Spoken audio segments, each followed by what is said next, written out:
This is Renoir, LG's top model designed for entertainment. It is a successor of XviD, having the same touch form factor, multiple video codec support including DivX and XviD, and a high-class 8-megapixel camera. Although it was announced first, Renoir was released on the market at the same time as the rival Samsung Pixon. They have similar dimensions, but the design of the LG is flashier. Its display is slightly smaller, measuring at 3 inches instead of 3.2, but is of similar quality. It looks very well indoors and is usable outdoors when you look at it directly. What we don't like about it is its sensitivity. With the Prada and Armani phones, it was often that we touched the display with no reaction. It is not that bad here, but when compared to the iPhone or the Pixon, it is slightly uncomfortable, requiring more of a press than a touch. Below it, we see the send and the multitasking keys. They all feel and press just fine. On the right are the camera shutter, locking key, and the volume rocker, which are also very comfortable to use. On the left are the connector for the charger and the microSD slot. As a whole, we're pleased with the design of the Renoir.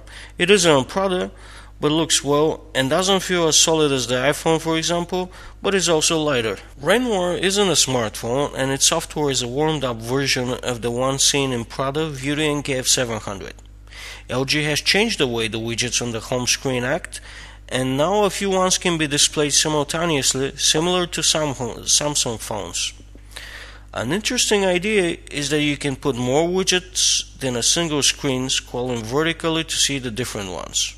The look of the rest of the interface remains almost as in the previous models. We have 4 categories of options: phone, multimedia, organizer, and settings. We like that, and it's easy to get where you want. On the other hand, the sluggish transition creates the impression that the phone is slow. There are 2 themes, a color one with a white background and monochrome icons on a black screen. It's not much of a choice, but it's better than Pixon, where you only have one option. The multitasking idea has been covered in KF700 and other models of the manufacturer, but in Renoir it has been developed to the next level. Pressing the middle hardware button will take the application you are working on to the background and will show you all active ones. On a different tab in this menu you have 9 shortcuts to your favorite applications. Everything looks good when you open the phone book. The names appear alphabetically, and there is a search field in the upper part, which we prefer instead of Pixon's filtering by the first letter. The drama begins when trying to add a new contact. The monochrome interface is not only ugly, but is not user-friendly either.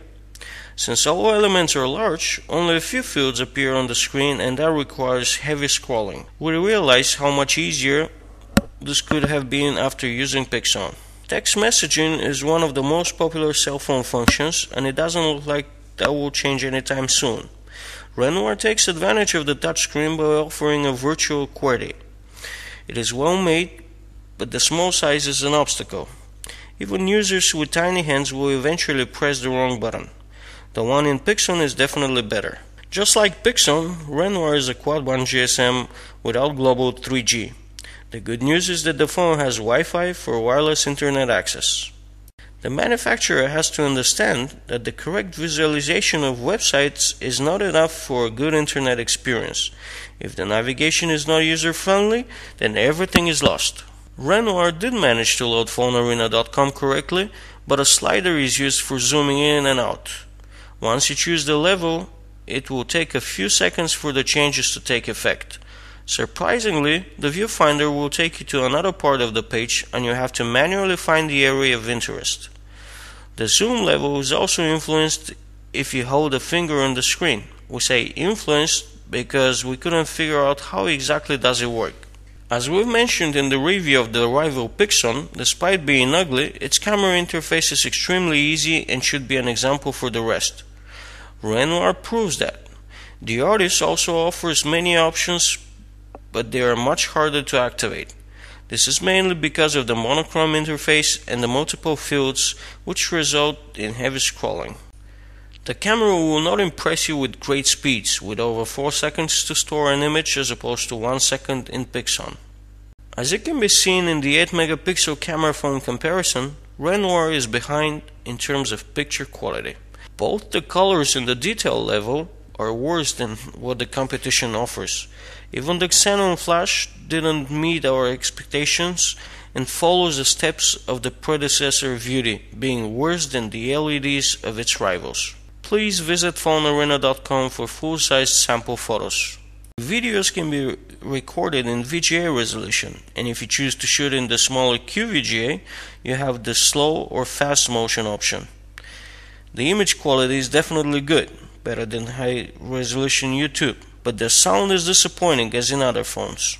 Despite the noise-free microphone, you will not be able to record a conversation. We hope you remember how we started this review. This is not a camera phone, but an all-in-one device claiming to be a powerful multimedia player. The music player has modest features. It lets you sort your music by different criteria, but there are no sound effects or equalizers besides the Dolby Mobile. The interface is simple and it visualizes small album art covers and is not impressive in any way.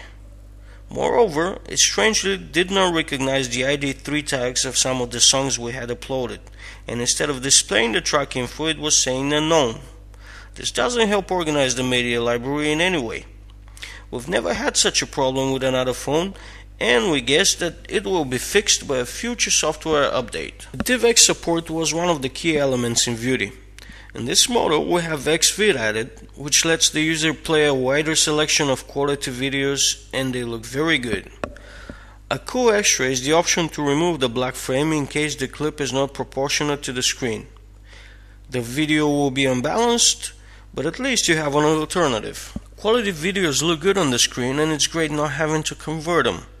Most of the videos played without any troubles, but strangely an error notice appeared for some XviD clips stating that they were not supported. Renoir has a rich multimedia functionality, but it is a phone after all. We were happy with its performance as such. The sound at both ends of the line is loud enough, and despite being slightly muffled, the voices are realistic and clear. The LG Renoir is a very good model with 8 megapixel camera, rich video format support, and the popular touch form factor.